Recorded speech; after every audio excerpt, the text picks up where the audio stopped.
Hi everyone, my name is Pandit Dasa and I'm a mindful leadership expert. And I also spent 15 years living in a monastery in New York City. I know we're going through some incredibly uncertain times. And when with this kind of uncertainty comes a lot of panic, fear, anxiety, just not knowing when it's all going to end. It's also changed our lifestyle, sort of turned it upside down for the first time in human history. We're now all working from home.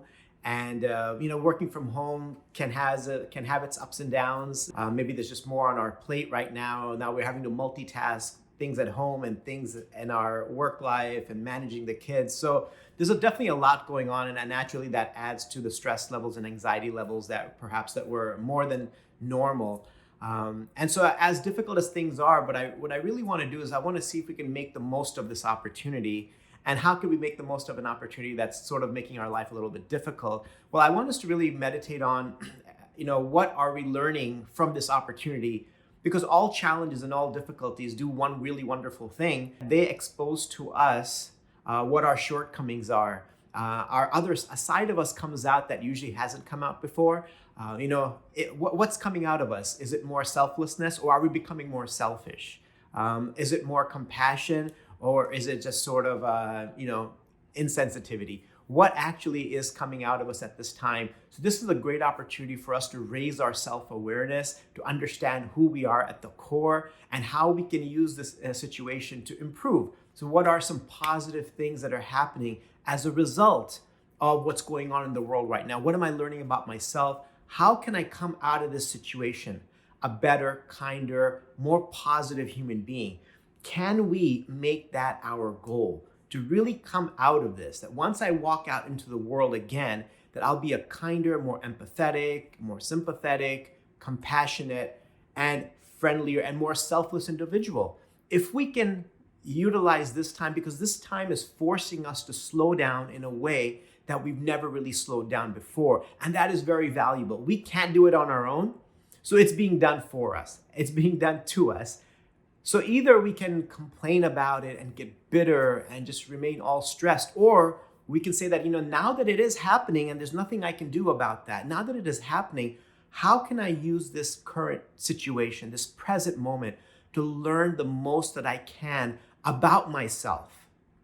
How can I just improve who I am as a human being, so when I step back out into the world, I can actually make a greater difference in other people's lives?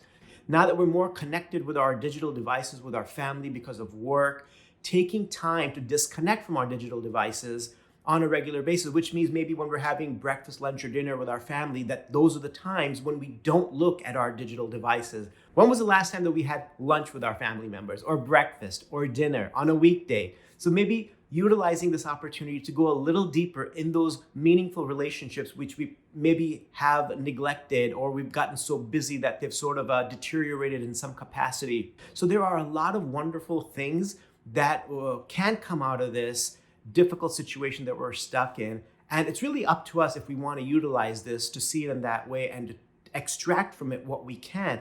Another key thing that can help us to deal with all the stresses and anxieties of this time is making sure to be practicing a little bit of mindfulness. And that doesn't mean having to sit and meditate for 20, 30 minutes a day. It could be as little as 3 minutes or 5 minutes. And all it has to involve is taking 5 or 10 deep breaths, really filling your lungs completely. And when you exhale, just exhale and breathe out all of the stress, anxiety, whatever you're holding in, just letting it out, just letting it go completely. So throughout the day, take time out, take little moments to breathe out all the stress and anxiety. Every day, think of a few things that you're grateful for. It could be your family, it could be your friends, the fact that you have food in the fridge, whatever it is. Think of some basic things that you're grateful that are still happening in your life. And also take a moment to appreciate a friend, a family member, a colleague, someone who has supported us and encouraged us and inspired us. So again, if we can do these few simple things every single day, they'll keep us less stressed, less anxious, and they'll also help us, these mindfulness exercises will also help us maintain a proper perspective on what's happening in life right now. And it'll help us understand that, yes, whatever's here now it will pass. Just like all things come and go, the summer and the winter seasons come and go constantly.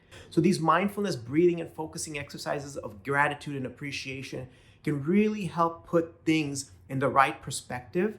It'll keep us more calm, more present, more focused for our family, for our community, for our colleagues, and it'll just help us get through the day in a more positive way. And then gradually, it'll also help us raise our self-awareness so that when we step back out into the world, we will be a better, more productive, and a better contributor to society.